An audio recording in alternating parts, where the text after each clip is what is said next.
आतिशी बनी दिल्ली की छठी सीएम। इस बार यमुना पार से गोपाल राय ही है एक मंत्री। केजरीवाल के मंत्रिमंडल में यमुना पार से थे 2 मंत्री।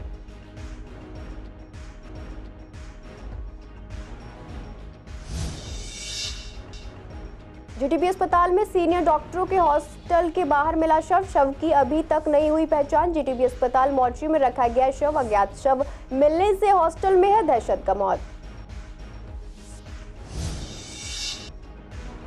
पूर्वी दिल्ली में सड़कों की बदहाली का एलजी ने लिया जायजा। दिल्ली सरकार के कार्यों पर उठाए सवाल। जल्द ही सड़कों को दुरुस्त कराने का दिया आश्वासन।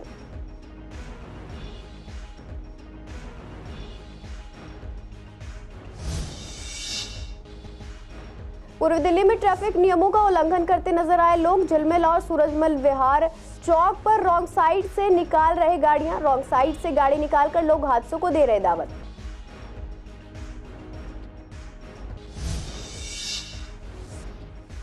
रूट बस नंबर 211 पर चल रही है बहुत ज्यादा बसें। जिन रूटों पर ज्यादा मांग है वहां है बहुत कम बसें। पूर्वी दिल्ली में चल रही डीटीसी बसों का यात्रियों ने बताया हाल।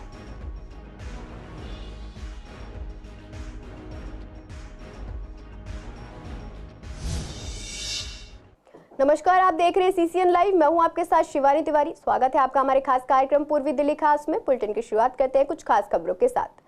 आतिशी दिल्ली की छठी सीएम बन गई है। राजनिवास में आज उन्होंने 5 और मंत्रियों के साथ शपथ ले ली है। आतिशी ऐसी तीसरी महिला है जिन्हें दिल्ली का सीएम बनने का मौका मिला है। इससे पहले सुषमा स्वराज 52 दिन के लिए और शीला दीक्षित लगातार 15 साल के लिए दिल्ली की सीएम रह चुकी है। दिल्ली में 1993 में मदन लाल खुराना सीएम बने थे। 1996 में हवाला कांड में उनका नाम आने के बाद उन्होंने इस्तीफा दे दिया था और साहिब सिंह वर्मा बीजेपी सरकार के सीएम बने थे। 1998 के चुनाव में ठीक पहले उन्हें हटाकर सुषमा स्वराज को सीएम बनाया गया था। इस तरह बीजेपी ने 5 साल में दिल्ली को 3 सीएम दिए।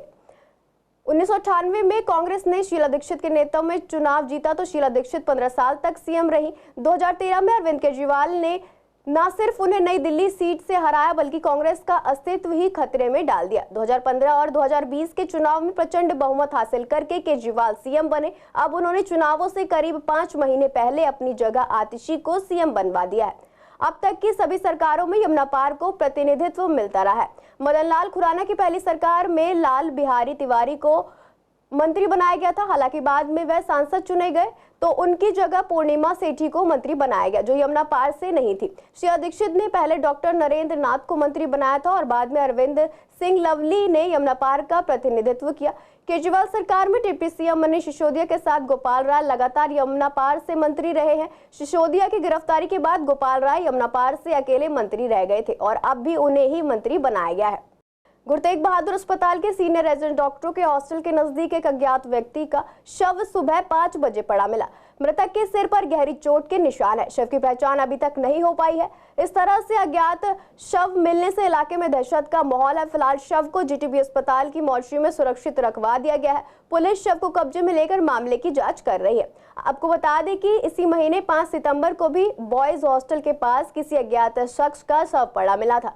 पिछले 15 दिनों में आवासीय परिसर में 2 शव का मिलना अस्पताल प्रशासन और पुलिस पर सवालिया निशान खड़े करते हैं। 2 शवों के मिलने से अस्पताल परिसर में रहने वाले हजारों मेडिकल छात्र छात्राओं, अध्यापकों, डॉक्टरों, नर्सों और हेल्थ वर्करों के बीच डर का माहौल है। डॉक्टरों और छात्रों ने बताया कि अस्पताल परिसर में अवैध गतिविधि चलती है और गलत लोगों का आना जाना लगा रहता है। डॉक्टरों ने बताया कि अस्पताल की सुरक्षा व्यवस्था चरमरा गई है। एलजीवी के सक्सेना ने उत्तर पूर्वी दिल्ली के गोकुलपुरी क्षेत्र का निरीक्षण किया। इस दौरान उनके साथ बीजेपी सांसद मनोज तिवारी भी मौजूद रहे। एलजी ने करावल नगर चौक, करावल नगर रोड और करावल नगर ड्रेन का भी निरीक्षण किया। निरीक्षण के बाद एलजी ने कहा कि उत्तर पूर्वी दिल्ली क्षेत्र के लोगों की मांग पर उन्होंने क्षेत्र का दौरा किया। क्षेत्र के लोग नरकीय जीवन जीने को मजबूर है। क्षेत्र की हालत बद से बदतर हो गई है। सड़कें टूटी हुई है, नालियां जाम है, नाली की सफाई नहीं हुई है, उसमें गाद भरा हुआ है। उन्होंने कहा कि बारिश के बाद जब यहाँ की हालत ऐसी है तो बारिश के वक्त क्या हालत होती होगी, इसका अंदाजा लगाया जा सकता है। एलजी ने कहा कि क्षेत्र के नाली और नालों की सफाई की जाएगी, सड़कों का निर्माण किया जाएगा, नाले के आसपास खूबसूरती बढ़ाकर बैठने की व्यवस्था की जाएगी। कल से ही क्षेत्र की हालत बदलने का काम शुरू किया जाएगा। 2 महीने में इलाके के अंदर बदलाव देखने को मिलेगा। उन्होंने कहा कि वे खुद इस काम की मॉनिटरिंग करेंगे। बीजेपी सांसद मनोज तिवारी ने कहा कि जब से अरविंद केजरीवाल सत्ता में आए हैं वह कभी इस जगह नहीं है, उन्हें अपने विकास की चिंता है। एलजी सक्सेना ने वीरवार को नागलो इलाके का दौरा किया था, वहां के हालात भी बहुत खराब थे। बहुत सारे लोगों की मांग थी इस इलाके से कि मैं एक बार यहाँ पर आऊँ। आज मैं यहाँ में आया और मैंने देखा कि ना यहाँ सड़क है, नाला पूरी तरीके से भरा हुआ है, यहाँ पर डिसिल्टिंग नहीं हुई है, नालियाँ पूरी गंदी पड़ी हुई हैं, रोड, लोग बहुत परेशान हैं। इन ह्यूमन कंडीशन में लोग यहाँ पर रह रहे हैं। उसके बाद यहाँ पर कोशिश की जाएगी कि जिस तरीके से और जगहों पर साफ करके घास लगाकर गजीबो बनाए गए हैं जिन लोगों को बैठने के लिए, उनको बनाया जाए। नालियों की सफाई एमसीडी कल से शुरू कर देगा। रोड रिपेयर के लिए भी टेंडर कराने की बात मैंने की है, जल्दी से जल्दी टेंडर करा के उनको रोड रिपेयर कराया जाएगा। मेरी कोशिश होगी कि 2 से 3 महीने के अंदर इस इलाके को पूरी तरीके से बदल दें। पूर्वी दिल्ली के कई चौराहों और सड़कों पर लोग ट्रैफिक नियमों का उल्लंघन करते खुलेआम नजर आ जाते हैं। अक्सर लोग रेड लाइट जंप करते और रॉन्ग साइड की तरफ गाड़ियां चलाते नजर आते हैं। हमने झिलमिल और सूरजमल विहार के चौक पर जाकर देखा तो यहाँ अधिकतर लोग अपनी गाड़ियों को रॉन्ग साइड से निकालते हुए नजर आए। झिलमिल पर अंडरपास से ठीक पहले बने ट्रैफिक सिग्नल से कई लोग रॉन्ग साइड गाड़ियां निकाल रहे हैं, जो कि हादसों को दावत देना ही है। वहीं बात करें सूरजमल विहार की तो यहाँ कई गाड़ियां चाहे 2 व्हीलर हो या फिर कारें सभी रॉन्ग साइड से निकालते हुए नजर आते। कई बार हादसे होने के बावजूद भी लोग इनसे सबक नहीं लेते और लगातार ट्रैफिक नियमों का उल्लंघन करते नजर आते हैं। समय का है और क्या है, बस समय शॉर्टकट अपना जल्दबाजी में होते हैं, फिर हादसे होते हैं, बहुत दुर्घटना होती है। लोकल में ही सबसे ज़्यादा दुर्घटना होती है इस प्रकार के। कैमरे हैं इस टाइम जो है दिल्ली पुलिस इस टाइम कैमरे भी लगा रही है उनके लिए, वो अच्छा है। HD कैमरे हैं तो उनके चालान होने चाहिए, सख्त कार्रवाई होनी चाहिए। हाँ, एक्सीडेंट का चांस होता है। बत्ती का भी पार नहीं करनी चाहिए, अनजाने हो जाए बात दूसरी। कई लोग करते हैं, मैंने कई को देखा। वो रोड साइड का जाने का आराम से निकलना चाहिए, कोई मजबूरी हो तो वैसे रोड साइड चलना नहीं चाहिए। हादसे बहुत ज़्यादा होते हैं। मेरे हिसाब से जागरूकता अभियान चलाना चाहिए दिल्ली ट्रैफिक पुलिस को। चालान भी करना चाहिए, लेकिन जागरूकता पहले, सबसे पहले तो जागरूकता का काम होना चाहिए। ऑरेंज लाइट हो चुकी थी तो कार वाला एकदम इस साइड से आया। एक सरदार जी थे बेचारे, वो बुजुर्ग थे बेचारे, वो स्कूटी लेके अपने चले अपनी, उन्होंने लाइन कोई मतलब वो क्रॉस नहीं करी है। बहुत ज़्यादा एक्सीडेंट होते हैं यहाँ तो। मैं परसों इधर ही बैठा हुआ था, कोर्ट से किसी काम से मैं आया था, जूस पीने के लिए आया था यहाँ पर मैं।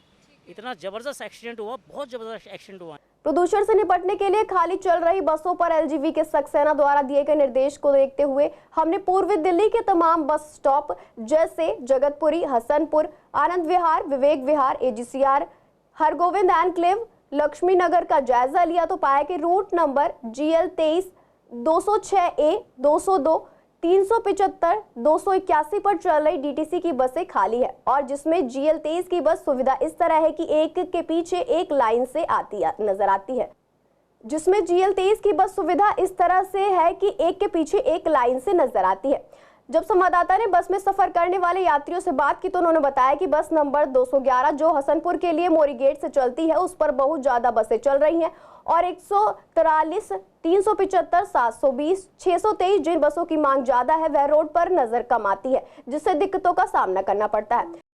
आती है, कई बार तो एक साथ आ जाती है 2-2 और कई बार तो एक भी नहीं आती, 15-20 मिनट तक नहीं आती। नहीं, सीट नहीं मिलती। दोनों फुल रहती है। अगर नेहरू प्लेस से बैठ के आओ तभी सीट मिलती है, नहीं तो नजफगढ़ तक पालम से पहले सीट नहीं मिलती। और उसका टाइमिंग है ना 1 घंटे की सर्विस है और बाकी भीड़ तो उसमें फिर काफ़ी रहती है जब लेट आती है तो गाड़ी। ये सर सीमापुरी से आती है सर्विस और ये केंद्रीय टर्मिनल तक जाती है। हम तो जंगल ट्रैवल करते हैं, हर तरफ से घूमते रहते हैं, लेकिन DTC है कहाँ। इतनी परेशानी पब्लिक को हो रही है कि कुछ सुनने के लिए तैयार ही नहीं है। जो AC बस है वो खाली थी, जो नॉन AC है वो भरी। भाई हम यही कहेंगे इसी रूट पे ज़्यादा ट्रैफिक होती है और जाम कम से कम 1-1 घंटे होता है। बस के अंदर कितनी भीड़ होती है?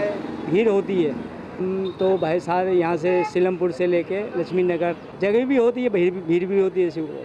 शाहदरा जिले के कृष्णनगर में बीजेपी के सेवा पखवाड़ा के तहत फिट इंडिया कैंपेन कार्यक्रम का आयोजन किया गया। कार्यक्रम की शुरुआत हवन और मंत्रोच्चार के साथ की गई, जिसमें हेल्थ चेकअप और योगा किया गया। कार्यक्रम में स्कूल के बच्चों ने अलग अलग सांस्कृतिक कार्यक्रम की झलकियां दिखाई। इसके अलावा जिम के ऑनर्स ने अपनी पूरी टीम के साथ डांस परफॉर्म किया, साथ ही फिट रहने का संदेश दिया।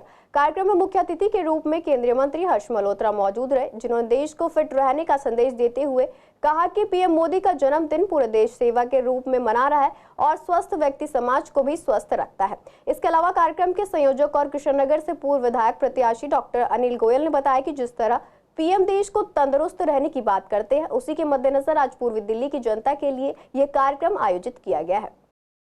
भारतीय जनता पार्टी और पूरा देश एक पखवाड़े के रूप में, सेवा के रूप में, एक पेड़ माँ के नाम, फिट इंडिया, योगा, जो भी संदेश प्रधानमंत्री नरेंद्र मोदी जी ने देश को दिया, पूरे विश्व को दिया, विशेष तौर से आज योगा 162 देशों में योगा का प्रचलन प्रारंभ हुआ है।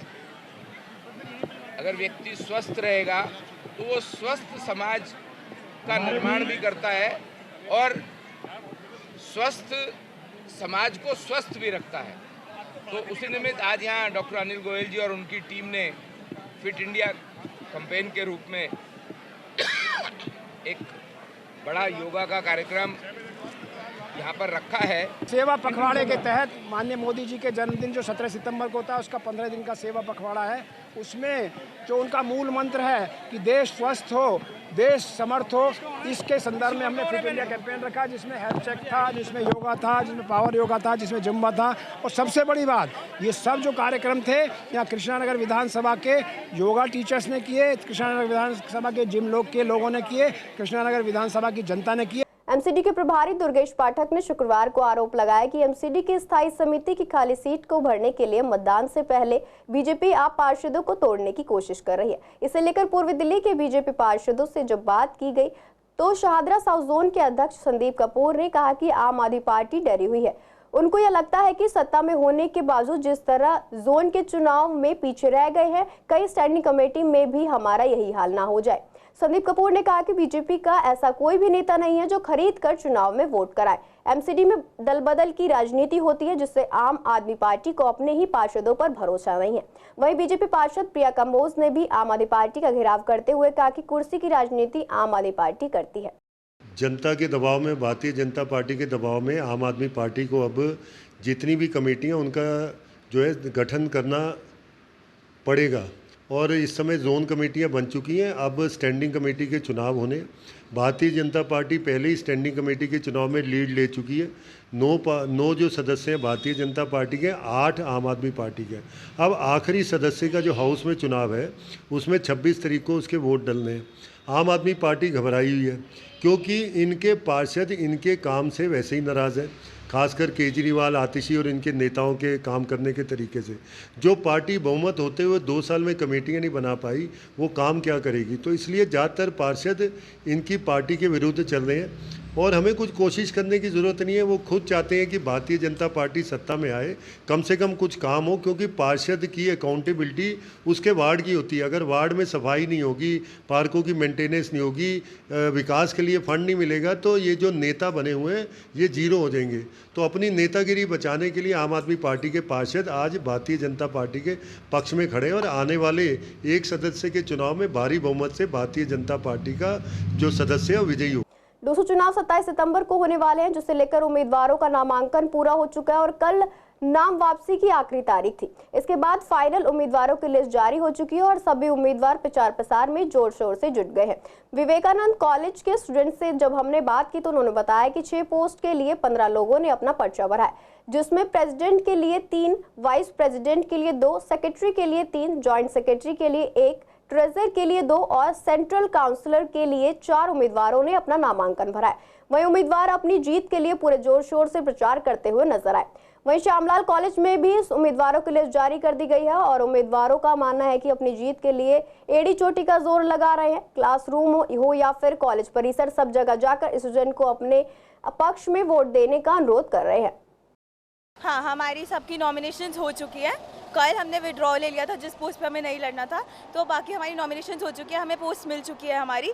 और जो बाकी कैंडिडेट्स हैं सब अच्छे से लग चुके हैं। अब हम कैंपेन करते हैं, डेली सुबह आके गेट पे बच्चों से मिलते हैं और डेली उन्हें हम हमारा मैनिफेस्टो बताते हैं कि हम अब अकेले क्या क्या काम करने वाले हैं। हम सब साथ में हैं, हम बाकियों की तरह नहीं कि अलग अलग चलते हैं, हम सब साथ में चलने वालों में से हैं। हम सब साथ में एक सबसे बात करते हैं, हम अपने बारे में बताते हैं और हम चाहते हैं कि हमारा पूरा पैनल जीते। हमारे में ग्रुपिज्म नहीं होता है बाकी को लोगों की तरह।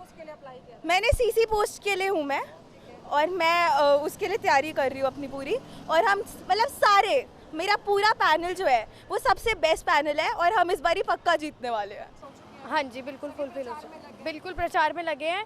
और अखिल भारतीय विद्यार्थी परिषद स्पेशली जो हमारे कॉलेज की इकाई है उसका एक बहुत ही क्लियर फंडा है कि हमें राजनीति से ज़्यादा छात्र हित की बात करनी आती है और रिश्ते बनाने आते हैं। तो अगर आप समृद्धि जो अभी सीसी की तैयारी कर रही है, अगर आप उसकी देखेंगे तो कॉलेज में जितने सीनियर्स हैं, क्योंकि ये सबसे छोटी है, अभी फ्रेशर है, तो सब इसको अपनी छोटी बहन की तरह कंसीडर करते हैं। तो कोई भी आके इसको ऐसे नज़रिए से नहीं देखता कि ये राजनीतिक मोटिव से हमारे पास आई है या ये कोई कैंडिडेट है। सब इसको ऐसे वेलकम करते हैं क्लास में जैसे उनकी छोटी बहन हो। इवन कल जब ये कैंपेनिंग करा रही थी तो काफ़ी छात्र आई थी जो इसको बार बार पानी ऑफर कर रही थी कि यार तू मेरी बहन है, बहुत बोल रही है, पानी पी ले। तो ये जो एक अपनापन है ये हमें विवेकानंद कॉलेज में देखने को मिल रहा है अखिल भारतीय विद्यार्थी परिषद के कार्यकर्ताओं के लिए। जॉइंट सेक्रेटरी की जो सीट है हमारी अनअपोज्ड, हमारा जॉइंट सेक्रेटरी एबीवीपी का ऑलरेडी बन चुका है। हमारे जितने भी नॉमिनेशंस हुए थे, जो बाकी लोगों ने अपोजिशंस ने नॉमिनेशन भरे थे, उन्होंने अपना विड्रॉल फॉर्म देके अपनी वो सीट वापस ले ली। तो हमारा एबीवीपी का वहाँ पर एक दावेदार बन चुका है कि जॉइंट सेक्रेटरी एबीवीपी का विवेकानंद कॉलेज में आ चुका है। पूर्वी दिल्ली के सूरजमल विहार में RWA के चुनाव में शशि शर्मा अध्यक्ष चुने गए हैं। जब हमारे संवाददाता ने शशि शर्मा से बात की तो उन्होंने बताया कि यहां एनक्रोचमेंट पार्क के रखरखाव की काफी समस्या थी, जिस पर जल्द ध्यान दिया जाएगा। वहीं समिति के सदस्य दीपक ने बताया कि इलाके में काफी समस्या है जिन्हें जल्द ठीक कराया जाएगा। शिक्षक सदन में लिफ्ट का भी काम शुरू करा दिया गया है, जिससे यहाँ आने वाले लोगों को काफी सुविधा मिलेगी। सर्वप्रथम तो मेरा शशि जी से रिक्वेस्ट ये रहती थी कि भाई सर लिफ्ट होनी चाहिए, क्योंकि नीचे हमारी माधव ज्योति है, इसमें जो फिजिकल थेरेपी वगैरह होती है वो भी काम बहुत ज़रूरी है, बुजुर्ग वगैरह आते हैं जीना। और सबसे बड़ी खुशी है कि पहले ये हमारे हालों को बड़ा किया गया इन्हीं की देखरेख के अंदर, उसके उपरांत लिफ्ट का निर्माण बहुत तेज़ी से चल रहा है और हम कोशिश करेंगे कि अतिशीघ्र ये भी वर्किंग में आ जाए ताकि लोगों को ऊपर नीचे जाने में किसी प्रकार की असुविधा ना हो। क्योंकि आजकल देखा है जैसे माहौल है कि विटामिन डी की कमी है, पैरों में दर्द वगैरह होता है, वो है। और आने के बाद हम चाहते हैं कि अपनी सोसाइटी को और सौंदर्यकरण किया जाए। हमारी बैकलाइन है, हम उसको टॉप प्रायोरिटी भी लेकर चल रहे हैं कि वो नीट एंड क्लीन रहनी चाहिए, जिसकी लोग बार बार कहते हैं कि भाई मच्छर है, मलेरिया है या बरसात के बाद। उसके बाद सड़कों का सौंदर्यकरण है। देखो समस्याएं तो यहाँ सबसे पहले अभी मैं डिस्कशन कर रहा था, एनक्रोचमेंट है बहुत बड़ी। सड़कों पर लोग गाड़ी लगा देते हैं, अपने घर के आगे बैरिकेडिंग लगा देते हैं, तो एक गाड़ी दूसरी गाड़ी को क्रॉस करने के लिए लोगों को 5-5 मिनट का टाइम लग रहा है इस टाइम। उसके लिए हमने कोशिश की। दूसरा, पार्कों को ठीक करने के लिए सुरक्षा पे ध्यान दिया। जैसे शिक्षक सदन में लिफ्ट नहीं थी तो उसे लिफ्ट लगाने की तैयारी कर रखी है। आगे जो भी बिल्डिंग थी उसे साफ़ सुथरा करके हॉल का रेनोवेशन किया। इन्हीं सब मुद्दों को लेकर हम आगे चले। और कितने वोटों से आप विजयी हुए हैं?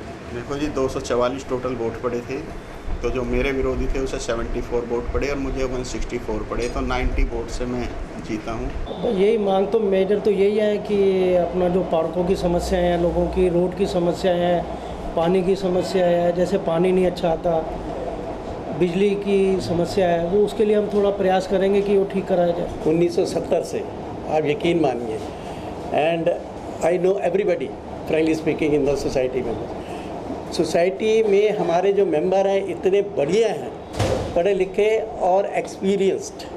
और शशि जी से जब मेरी मुलाकात शुरू में हुई तो इनका वर्किंग जो है इतना बढ़िया था कि काबिल तारीफ़ बता नहीं सकते आपको, सच कह रहा हूँ। और सेवा भाव इनके अंदर कूट के भरी हुई है। और समाज में सबसे बड़ी बात ये है, देखिए हर मेंबर के साथ प्रेम से, प्यार से अटैच होना, बोलना और उनको जो है उनकी सेवा करना, ये बहुत बड़ी बात होती है। बीजेपी ने विधानसभा सत्र बढ़ाने की मांग को लेकर विपक्ष के नेता विजेंद्र गुप्ता के नेतृत्व में बीजेपी विधायकों ने स्पीकर रामनिवास गोयल से मुलाकात की। इसी मुलाकात पर बात करते हुए विश्वासनगर से बीजेपी विधायक ओम प्रकाश शर्मा ने बताया कि दिल्ली की जनता जितनी परेशान है उनकी सभी समस्याओं पर ध्यान देने के लिए 2 दिन काफी नहीं है, इसलिए स्पीकर से आग्रह किया गया है कि 2 दिन का सेशन न बुलाकर उसे 1 सप्ताह तक चलाए, जिसमें प्रश्न पूछने और विस्तृत चर्चा करने का भी समय मिल सके। इसी पर अधिक जानकारी देते हुए गोंडा से बीजेपी विधायक अजय महावर ने बताया कि 6 महीने बाद विधानसभा का सेशन बुलाया जा रहा है, वह भी 2 दिन के लिए। 2 दिन में तमाम मुद्दों पर चर्चा का समय नहीं मिल पाएगा। भारतीय जनता पार्टी विधानसभा का प्रतिनिधिमंडल कल स्पीकर साहब से मिलकर हमने ये कहा कि दिल्ली की जनता को जो नागरिक सुविधाएं मिलनी चाहिए, केजरीवाल और उनके मंत्रिमंडल के अधिकांश लोगों के जेल में रहने की वजह से ना तो मंत्रिमंडल की बैठक हुई और जल बोर्ड जैसे डिपार्टमेंट में 70,000 करोड़ का घोटाला और घाटा है। सीवर और पानी की लाइनें बदली नहीं गई हैं, लोग त्राही त्राही कर रहे हैं, नई बसें आ नहीं रही, स्कूल में टीचर नहीं है। 6 महीने बाद, वो भी सिर्फ 2 दिन के लिए, कोई कॉलिंग अटेंशन नहीं, कोई provision star and star question का नहीं, कोई शॉर्ट ड्यूरेशन नोटिस का प्रोविजन नहीं दिख रहा उसमें, कोई 280 का प्रोविजन नहीं दिख रहा उसमें। आखिर ये सिर्फ लीपापोती क्यों? आखिर जनहित के मुद्दों को उठाने के लिए विधानसभा का सत्र नहीं तो और कहां उठाएंगे दिल्ली विधानसभा के विधायक? तो ये सरासर नाइंसाफी है। 6 महीने बाद सत्र बुलाना और वो भी 2 दिन के लिए इतना गैर जिम्मेदार ढंग से बुलाना, ये सरकार पर और स्पीकर साहब पर प्रश्न चिन्ह खड़ा करता है। दिल्ली विधानसभा के स्पीकर साहब से कल भाजपा विधायक दल नेता प्रतिपक्ष के साथ मिला था और मांग की है कि 15 दिन की नहीं तो कम से कम 7 दिन की सत्र तो बुलाएं, जिससे जनहित के मुद्दों पर प्रश्न उठाने का मौका दिल्ली विधानसभा में विधायकों को मिल सके। क्वेश्चन आवर्स जरूर रखा जाए। शाहदरा जिले के AATS की टीम ने वाहन चोर को चोरी के वाहन खरीदने वाले गिरोह के 4 आरोपियों को गिरफ्तार किया। आरोपियों के पास से 22 दोपहिया वाहन बरामद किए गए। शाहदरा जिले की DCP सुरेंद्र चौधरी ने बताया कि गिरफ्तार आरोपियों की पहचान मोहित, विकास कुमार, तुषार और ओम शंकर के रूप में हुई है। AATS की स्पेशल टीम ने करीब 250 CCTV कैमरे को खंगाला और एक्टिव दोपहिया वाहन चोरों की पहचान की, जो कि लगातार शाहदरा जिले में घूमते और वाहन चोरी करते हुए देखे गए। टीम को सूचना मिली थी कि 2 वाहन और जो शाहदरा और आसपास के इलाकों में दोपहिया वाहन चोरी करते हैं। एक चोरी की स्प्लेंडर मोटरसाइकिल पर एबास अस्पताल के सामने शराब के ठेके के पास खड़े हैं। सूचना मिलते ही AATS शराब के ठेके के पास पहुंची और 2 लड़कों जो काले रंग के स्प्लेंडर मोटरसाइकिल के साथ खड़े थे, उन्हें पूरी टीम ने फुर्ती दिखाते हुए दोनों को दबोच लिया। फिलहाल के लिए बुलेटिन में इतना ही। ऐसी तमाम अपडेट्स के लिए बने रहिए CCN लाइव के साथ।